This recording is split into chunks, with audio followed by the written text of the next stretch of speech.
All right, we're gonna peel down them at a local shop, Atlas Transmission, and Mr. Jeff here does CVTs in his sleep now. Got them laying all over the floor, valve bodies everywhere, pulley sets. Basically, all I want to do is, this is the main meat of a CVT, and watch how easy it comes apart. And Jeff's gonna show us something a little special. He's got a way to literally take them apart without a puller. So we'll stay tuned, watch as we go along. Got to put your zip ties in there. Again, the zip ties to keep the chain, the little edges from falling off and turning it into 1,000 pieces versus one piece. You also have to take note of the direction of the pulley turns. There's an arrow in there. The direction of it. There.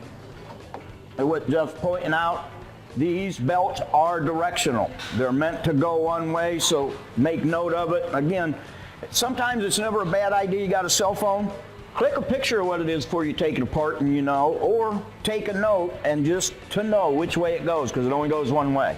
The other thing is when you put the zip ties on, the way you put them on, if you put it on this way, it's going in the right direction. If you turn it around and these are down, it's going in the wrong direction.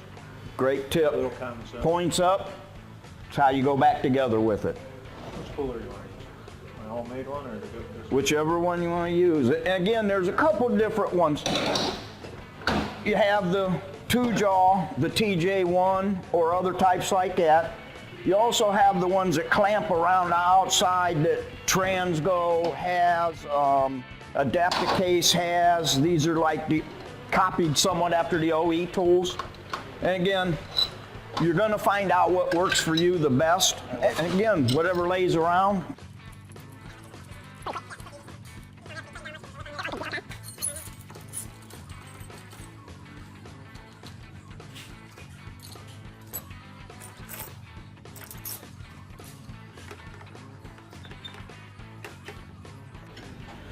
Basically, all he did was to take tension off to loosen the pulleys, so you can get the belt off of it a little easier to work with. When you unbolt it from the back side, the pulleys will come out a little easier. When he takes the bolts out to hold them in, because there's no tension trying to pull the bearings together in the case.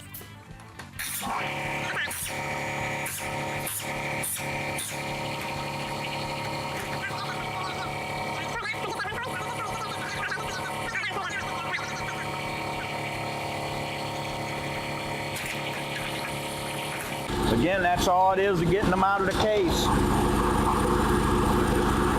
There's your belt that comes off. Now the guys that aren't doing these, you're missing some real gravy. That's what you're doing. One of the reasons people weren't doing them, you couldn't get parts. That's getting handled really good. Berkeley Standard, TransStar, we're getting more and more every day. Just recently, Nissan is starting to release some pieces parts. The thing is, they don't know what to sell yet and how to price it and that, so we've been trying to work with Nissan directly also. So again, that was the hardest part is parts. This is all it is, guys. No clutches is set up, not 19 planetary sets and clutches and bands and drums and all. There's really nothing to these. Now this is one part I'm really kind of excited to see Jeff's style. You take the nut off, you press this off, put the nut back, and the way I've done it is took the puller like this, hook on here, and pull it till it pops. And again, it's no big deal. That spring is not a car spring. It's not quite as heavy as a overdrive Planet spring. It's a little lighter than that. It's still a meaty spring. But you put the bolt on, it keeps it from flying all over and killing any better. Now, Jeff's going to show me another way. It might be a little faster, so stay tuned to learn something new here today.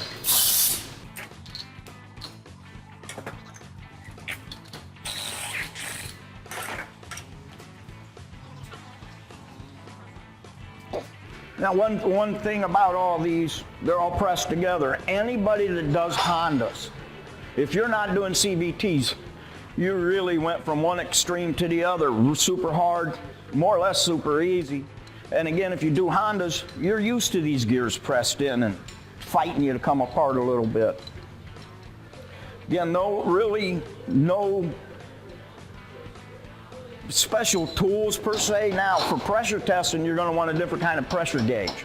These things run extremely high pressure, so if you use a 0 to 100 or a 0 to 300, you're going to eat your gauge. You need a 1,000-pound gauge is where I would go with it.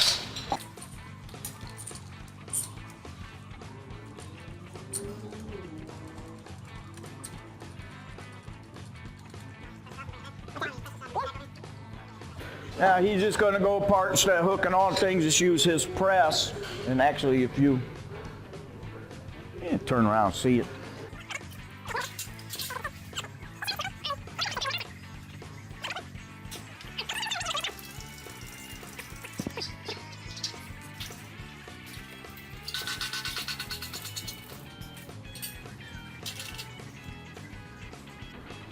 Kind of all there is to it.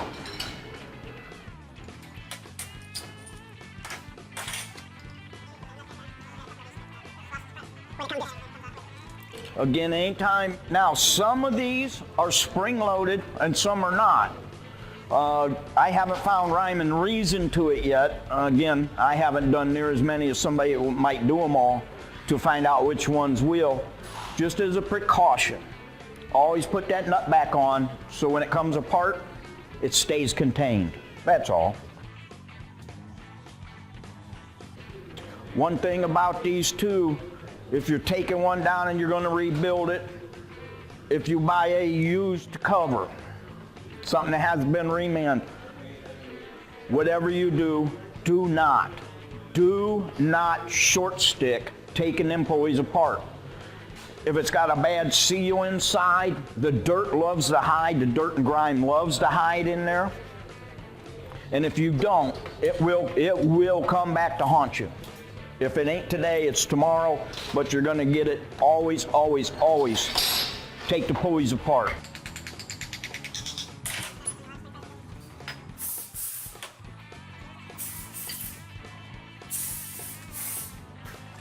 One of my favorite tools, the blue tip wrench, works for everything.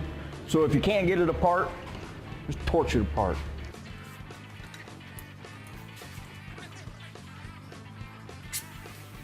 Now, this will be the first time I've seen this. Makes great sense.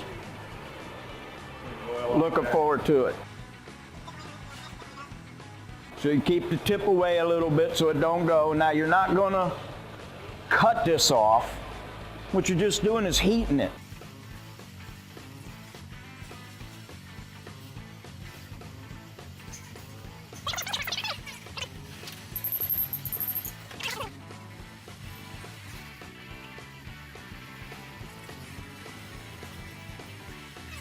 You're going to always get that. It's that one. You know, my tooth always hurts until I go to the dentist all of a sudden. And there it was, that little pop. Yep.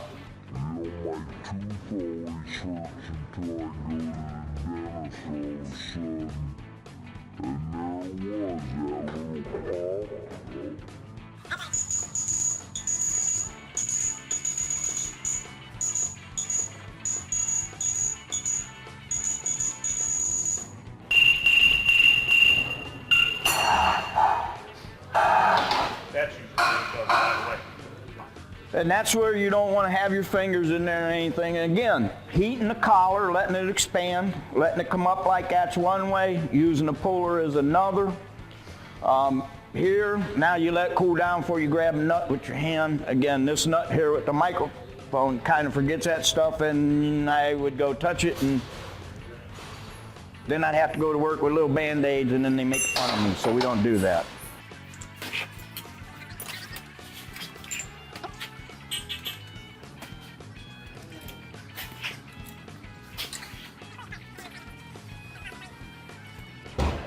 Now when he goes to slide it apart, the older styles have little check balls. Again, another thing you absolutely want to take them apart. The check balls had major problems with deteriorating. The newer ones have little rollers similar to a roller clutch, and it gives more support. Actually, people are taking the balls out and putting the rollers in. Time will tell if it's a better fix or not. Again, there's your check balls in there. Yep. If you don't take these apart and they're a little bit wore, but it looks clean, they will fail on you in a short time, and it's your nickel. So take it apart. That's basically all there is. Again, look at the rollers where the balls ride. These get chewed up in here, and what happens is the balls start disintegrating, and when the balls disintegrate, the metal gets caught up in the ring, the Teflon ring on here, and then as it moves up and down in the bore, it scores up in here. You have to check for wear there, you have to check for wear there, you have to check the balls, make sure they're nice and shiny and no pitting on them. now most of the kits come with new balls now, and that's a good thing. And by the way, don't use just a regular check ball. These are hardened check balls. Don't use accumulator pins and saw them down and try to put in there, because they're not hard enough. This is hardened bearing steel. So it's a Rockwell of H, like a C scale, 58 to 62. Anything less than 58, just absolutely gonna fail on you. Also, been hearing these rings come in two sizes, two thicknesses now. So make sure you have the right ring for the right application. Most kits come with both of them.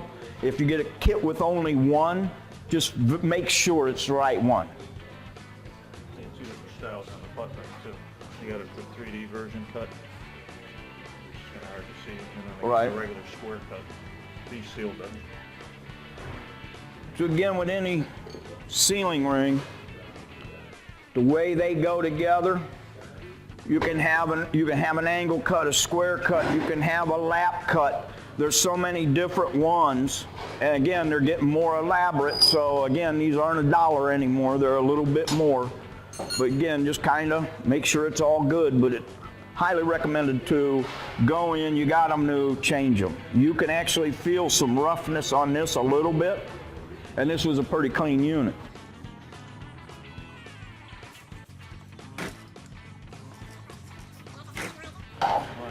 Yeah, we're gonna, basically how a CVT works, open and close, and you think about it, big wheel, little wheel, and they just keep going like this down the road, faster, slower, constantly variable, and he's gonna show basically how the movement of it is.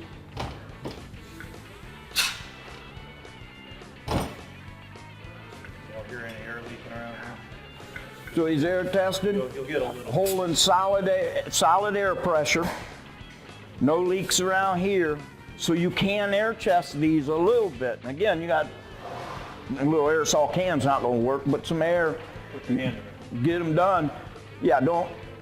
He's setting me up. He knows I do this idiot stuff. Here, hold my beer, watch this. I've done this before. I'm not doing it again, but if you're doing it, always keep your fingers away, whether you're popping them apart, air checking them.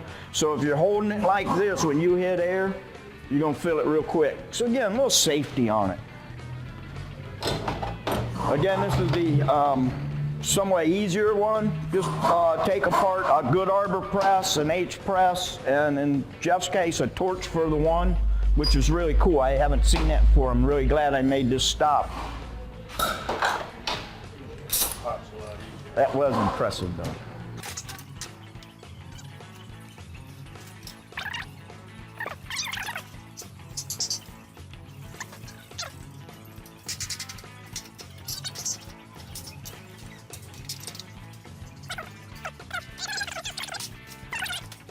Okay, again, unlike the other one with the spring, no spring on this one. Some of these versions have a spring in them. In both? Some will have in both? And the JFO 10, they'll have it in there, and then some of the smaller units have a spring in both of them. Okay. So this particular unit didn't have a spring in this. Not a lot of the JFO 11s. That's what this particular setup is for the JFO 10s. Okay. Sometimes we'll come across with a light spring. It's not nearly as heavy as that, but they do have light ones, so you'll know which has got a spring and which doesn't. Okay. Because you won't be able Well, to see, go yeah, up. exactly. As the way he had this and was able to move it, you knew it didn't have a spring in it. And again, as Jeff was saying, the spring that'll be in that one won't be as stout as that one. Again, when you take it apart, same drill with the other one. You got the pockets, you got your check balls. You want to look for any scarring on your pulleys. Again, a slight amount. And again, that's going to be beauty in the eye of the beholders, but a very slight amount with a new belt should go down the road. I've known guys have whiz wheel Ds. They've actually taken, and again, you better take somebody who knows how to run a machine, because the angle has to be that angle. And they're taking a slight cut. If you went over to 3 to 5 thousandths, I don't know if it's very good anymore, because you could actually cut through the hardness into, and again, steel's hard, but there's different hardness levels. If you get below that hardness level, it ain't going to take the punishment of the belt and the pressure it has. Again, fellas, this is the mystery of a CVT. It is not that hard if you're not doing them. At least send them over here, let Jeff do them, because he loves them. He's doing them all day long, making money down the road. So again, thanks for your time, and really not that hard. I really appreciate it. A couple of things. Oh, okay. On these, I got a 3/4 inch belt sander. The ones that get galled up, typically the pulley doesn't get damaged. What I'm finding, and not all the time, but typically, the belt is material that gets stuck to this, gets galled into this. So I take a belt sander, a 1 inch belt sander, or a 3/4 inch belt sander, and I run it on a lathe and just let it cut the material off it. Okay. I'm not really cutting into this pulley. And then when I get done with it, I take my little buffing The whiz wheel? with the brown disc first, and it puts a cut on it, and then I use a blue disc on it, which is a real fine thing. It comes out with the finish darn close to that. And you have pretty good luck with it. Yeah. Again, what he's saying is the belt is kind of sticking to the pulleys when the belt's wearing, not so much pulley, so he's putting it on a lathe, hitting it with a little belt sander. Again, not digging into it, not really removing a ton of metal, but whatever's stuck to it. And then 2 different whiz wheels to get the finish that's working for him that he likes, and he's been really successful doing it. And again, guys, as I'm saying, educations cost money. Whether you're sending a kid to school, whether you're going to a seminar, whether you're anything. The first time you do any new transmission, you're really not going to make money on your first one. You actually might lose a little bit, but it's the first one. You're going slow, you're taking your time, you're learning tips and tricks and how this goes and that goes. By the time you do your 3rd and 4th, now you're making money, you're in the ball game. And again, CVTs like any others, you get comfortable, you'll find what is acceptable wasn't. And again, we've all tripped, fell, and skinned our knees on every unit we've ever done. These are no different. They're just a little bit simpler, not as many pieces. Again, you load a bench with a Honda, it's a full bench. Load a bench with a CVT, you still got another half a bench. You can play with 2 CVTs, just don't get them mixed up. And again, it's just getting comfortable with it, but there's no mystery to this. There's no secrets. It's actually pretty easy. And again, if I'm saying it's easy, trust me, it's easy. So guys, don't chase these away from your shop. Actually, I recommend highly, acquire a core somewhere, they're out there, and tear down a core just to see for yourself. By the time you get that core down, if it ain't tore up or anything, build that core. Put it back together, build the core. You're gonna put it in something. And again, your first thing is taking one apart just to see how easy it is. Again, I don't really say easy anymore with today's trannies. You look at the 8 speeds, 9 speeds, 10 speeds coming out. Again, we're all used to steps, so we take that in stride. This is not a stepped unit, but again, compared to them and the amount of parts and stuff, don't pass this up. Do not let this go by you because somebody else is doing it. All right, I appreciate it. Thank you very much, man. I really appreciate it.